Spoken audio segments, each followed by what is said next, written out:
दोस्तों, दुनिया भर में इस्लाम को लेकर के जो क्रेज है वो अब लगातार बढ़ रहा है। अभी तक यूरोपियन कंट्रीज में आप देख रहे थे, जापान में देख रहे थे, अमेरिका में तमाम तरीके किस तरीके की खबरें आई हैं।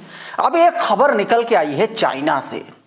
चाइना से जो खबर निकल के आई है वो एक तरीके से हैरान कर देने वाली है। और मैं ये बात इसलिए कह रहा हूं क्योंकि चाइना, आप सबको पता है कि एक कम्युनिस्ट कंट्री है और ज्यादातर जो लोग हैं वहां पर जो प्रैक्टिस करते हैं बुद्धिज्म की प्रैक्टिस करते हैं। बहुत सारे लोग, अलग अलग धर्मों के भी लोग हैं, लेकिन इस्लाम को लेकर के, मुस्लिम धर्म को लेकर के एक बड़ा अपडेट निकल के सामने आया है। दोस्तों, अल हिंद अंतरराष्ट्रीय न्यूज के हवाले से एक खबर आई और उसमें यह बताया गया कि चाइना में अब थर्ड सबसे बड़ी पॉपुलेशन जो है वो मुस्लिम्स की हो चुकी है, इस्लाम की हो चुकी। मतलब इस्लाम की प्रैक्टिस करने वाले जो लोग हैं वो संख्या में तीसरे पायदान पर आते हैं, ये बताया गया। करिश्मा अजीज ने ये ट्वीट किया है, वीडियो ट्वीट किया है। आप पहले ये वीडियो देखिए कि क्या कुछ इसमें बताया गया। ये वीडियो दोस्तों करिश्मा अजीज ने अपने ट्विटर हैंडल से ट्वीट किया और इस वीडियो में आप देख करके समझ सकते हैं कि अल हिंद अंतरराष्ट्रीय न्यूज की ये खबर है जिसमें यह दावा किया गया और भी तमाम सारे प्लेटफॉर्म पर इस बात का दावा किया गया है। अब इसको लेकर के करिश्मा अजीज ने लिखा है कि यह मस्जिद चीन के शेनिंग शहर में स्थित, जिसका नाम डोंगचांग है, और मस्जिद का निर्माण 1380 ईस्वी में हुआ था, जो चीन की सबसे पुरानी मस्जिद है। अब दोस्तों, इसका जिक्र तो किया, लेकिन आप ये समझिए कि ये अपने आप में ऐसी खबर है जिससे ना सिर्फ अभी तक अमेरिका या यूं कहें कि यूके, तमाम सारे ऐसे देश हैं जहां पर इस्लाम धर्म को मानने वालों की संख्या में इजाफा हुआ और ऐसी खबरें लगातार निकल के सामने आ रही हैं। अब एक खबर और मैं आपको दिखाता हूं भारत की। भारत में लौटी और आपको दिखा रहा हूं कि क्या हो रहा है।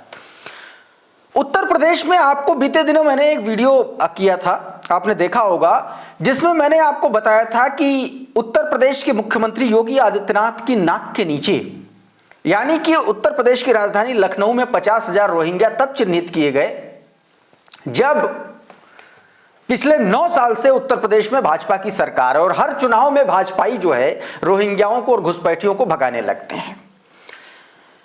इसका रियलिटी चेक कर डाला आम आदमी पार्टी के नेताओं ने।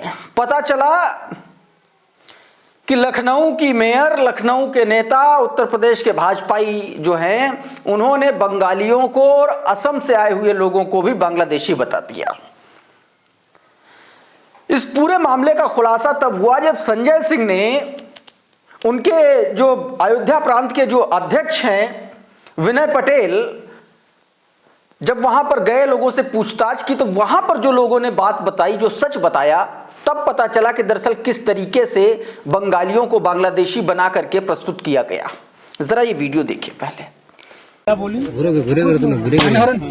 आया जैसा हमारी गाड़ी था, लिया था, कोई चीज 7 लोग आया था, उसको डायरेक्ट ऑर्डर दिया पूरा गाड़ी बारी 4 पहिया, 2 4 पहिया लेके गया, जो डाला वाला होता है, 2 4 पहिया भी, 3 मोटरसाइकिल, 26 पुलिया इतना उठाया।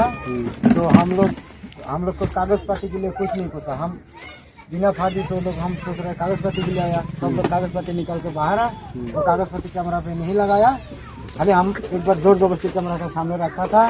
देखिए हमारी आसाम का नागरिक है, तो हम लोग यहाँ रुक रहा, हम लोग रोहिंग्या नहीं है, आप लोग कागज पत्ती में कोई हमको गलती मिले तो आपको जो सजा देना चाहिए वो सजा हमको दिए। तो आप लोगों के पास आधार कार्ड है? एकदम आधार कार्ड से वोटर कार्ड, ID सब कुछ है। दिखाइए, सब ले दिखा दीजिए, आधार कार्ड। एक मिनट आप दूर से बना। अब ये आप ये सोचिए कि ये सारा घटनाक्रम हुआ और नगर निगम वाले सब उनका अट्टा बट्टा सब सामान वामान सब उठा के लेके चले गए। संजय सिंह ने इसको लेकर के ट्वीट किया, आपकी स्क्रीन पर जरा देखिए। बताया कि मोदी जी बीजेपी मोदी जी की बीजेपी बंगाल और असम को भारत का हिस्सा नहीं मानती। जो बंगला या असमी बोलेगा वो बांग्लादेशी है। देखिए, लखनऊ में वर्षों से रहने वाले असम के लोगों को बांग्लादेशी बोल करके मेयर इनका सामान चोरी कर ले गई। आज अयोध्या प्रांत के अध्यक्ष विनय पटेल ने पीड़ितों से मुलाकात की, सामान वापस करो वरना आंदोलन होगा। साफ साफ ऐलान कर दिया, असम और बंगाली लोगों का सामान वापस करो वरना आंदोलन होगा। आम आदमी पार्टी ने यह ऐलान कर दिया। इस बीच दोस्तों, संसद के शीतकालीन सत्र में जम्मू कश्मीर के सांसद ने एक बड़ा अहम मुद्दा उठाया, लेकिन उस मुद्दे के अलावा जब मैं आपके सामने ये वीडियो प्ले करूंगा तो उसमें आप जो सभापति हैं, जो लोकसभा स्पीकर, जो चेयर पर बैठे हुए हैं, जो भी बैठे हुए हैं, जो शख्स भी बैठे हुए हैं, जो चेयर आप कह लीजिए, चेयर पर बैठने वाले शख्स की टोन, लैंग्वेज और भाषा आप देखिएगा जरा। दरअसल ये पूरा मामला रऊल्ला मेहंदी जो सांसद हैं जम्मू कश्मीर से, उन्होंने बीते दिनों जो पत्रकार अरफाज अहमद का घर गिराया गया उस पर जब मुद्दा उठाया संसद में, तो मुद्दा उठाया वो तो आप देखिएगा, लेकिन उस पर स्पीकर का रवैया आप देखिएगा कि एक तो बड़ा अजीब से टोन में पूछा कौन, नाम क्या था। जब नाम पता चला तो अचानक से भाव भंगिमा, हालात और जज्बात सब बदल गए। देखिए जरा इसको। मैं सबसे पहले शुक्रिया अदा करना चाहूँगा जम्मू के कुलदीप शर्मा जी का, जिनके मुस्लिम हमसाया अरफाज अहमद का घर गिराया गया, नाजायज़ तरीके से गिराया गया, और उन्होंने, कुलदीप शर्मा जी ने अपनी मिल्कियत में से ज़मीन डोनेट की उस नुकसान को कंपनसेट करने के लिए। मैं उनका तहे दिल से शुक्रिया अदा करना चाहता हूँ, और उन्होंने दिखाया कि कितना भी यहाँ पे जहर घोला जाए मगर हम अभी भी एक है और हमेशा एक रहेंगे। दूसरा ये सवाल, किसका घर गिरा है? दूसरा ये सवाल पूछना चाहूँगा, घर किसका गिरा है जी? घर किसका गिरा है? घर अरफाज अहमद नाम के एक जर्नलिस्ट का गिराया गया। अच्छा। बिना प्रोसीजर के, बिना नोटिस के, बिना किसी कानूनी कार्रवाई के एक मुसलमान हमसाये का घर गिराया गया, एक जर्नलिस्ट का घर गिराया कोई गया। विषय पे बताइए, एक ही मैटर आता है। आपने सवाल पूछा, मैंने उसका जवाब दिया, वरना मैं आपकी बात कर रहा था। तो मैं यही सवाल करना चाहता हूँ कि किस कानून से, अच्छा, किस प्रोसीजर से, क्या यूपी के सीएम और कश्मीर के एलजी वाइसरॉय के बीच में कंपटीशन चल रहा है कि कौन कितने मुसलमानों के घर गिराएंगे, वहाँ पे करना है कि कौन कितने मुसलमानों के घर गिराएंगे? मैं सिर्फ इतना पूछना चाहता था, क्या ये मुल्क कानून से चलेगा या इसराइल से इंपोर्ट की हुई मुसलमान दुश्मन पॉलिसी से चलेगा? नहीं, ये गलत है। This word should be expunged from the proceedings. नाम बुलाइए सर। No, next. Okay. दोस्तों, इस बीच दक्षिण भारत का कर्नाटक एक बार फिर से हिंदू मुस्लिम की चपेट में आ रहा है। कर्नाटक के हावेरी में कुछ नफरती चिंटू लड़के, जो अभी तक आप ये समझ लीजिए कि चीजों को समझ नहीं पा रहे, अब उस कॉलेज में हिजाब को लेकर के, बुरखे को लेकर के बवाल फिर से शुरू हो गया। एक कॉलेज है, वहां पर जब बच्चियों को, छात्राओं को वहां पर हिजाब और बुरका पहनने देखे तो कुछ लड़कों ने वहां पर जो भगवा गमछा है वो डालना शुरू कर दिया। जरा ये वीडियो देखिए कि किस तरीके से वहां पर लगातार जो है, जो महिलाएं हैं, जो बुरका में जो छात्राएं हैं वो जा रही हैं, और वो जो है वहां पर जो लड़के हैं वो देखिए किस तरीके से भगवा गमछा डाल के वहां पर गुंडई कर रहे हैं। आप इन तस्वीरों में साफ तौर पर देख सकते हो, बाकायदा क्लासरूम में बैठे हैं भगवा गमछा डाल करके, यानी कि एक तरीके से, किसी भी तरीके से टेंशन क्रिएट की जाए, तनाव पैदा किया जाए। अब एक खबर और आपको दिखाता हूं, क्योंकि ये लोग तो ऐसा करेंगे ही, जब संसद में बैठे हुक्मरान ऐसा करेंगे तो फिर बाकी लोग क्या करेंगे। ये देखिए, मेरठ से सांसद हैं अरुण गोविल, इनको आधी आबादी भगवान मर्यादा पुरुषोत्तम श्री राम मानती। अब देखिए ये क्या कह रहे हैं कि मस्जिदों और मदरसों में सीसीटीवी लगाए जाए। इन्होंने ये मांग कर डाली। मतलब काम का एक मामला नहीं, किसी तरीके से काम में भी हिंदू मुसलमान एंगल खोज के लाओ। मंदिरों में क्यों नहीं लगाए जा सकते भाई? सिर्फ मस्जिदों और मदरसों में ही क्यों लगाए जाएंगे? मंदिरों में भी लगवाइए, सरस्वती शिशु मंदिर में भी लगवाइए, विद्या भारती में भी लगवाइए, वहां क्यों नहीं लगेगा? अरुण गोविल ने यह बयान दिया है संसद में।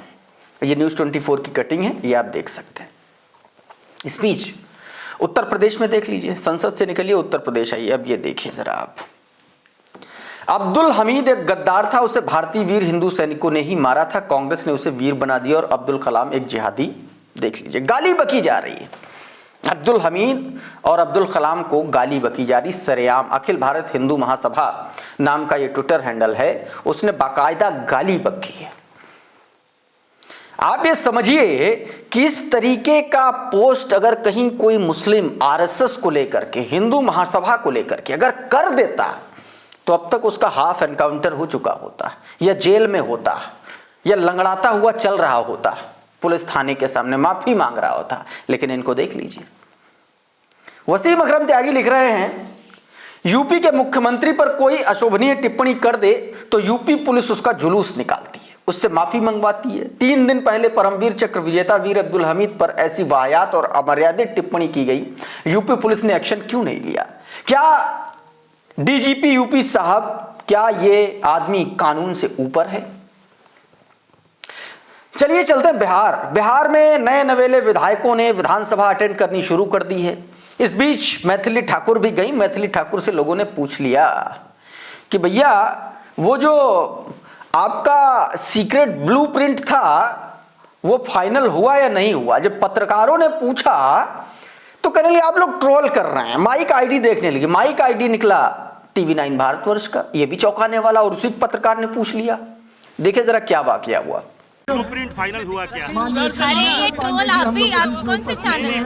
मुझे लगा नेशनल लोग थोड़े जिम्मेदारी के साथ सवाल पूछते हैं। मैं बहुत कुछ तो इस तरीके से मैथिली ठाकुर अपने आप स्वयं जो है ट्रोल होने के लिए आ गई, दूसरे को ट्रोल करने के लिए। पत्रकारों को ट्रोल बोल रही हैं। अब खुद तो बता नहीं पा रही ब्लूप्रिंट और पत्रकारों को कह रही कि ट्रोल वाला भाषा है आपकी।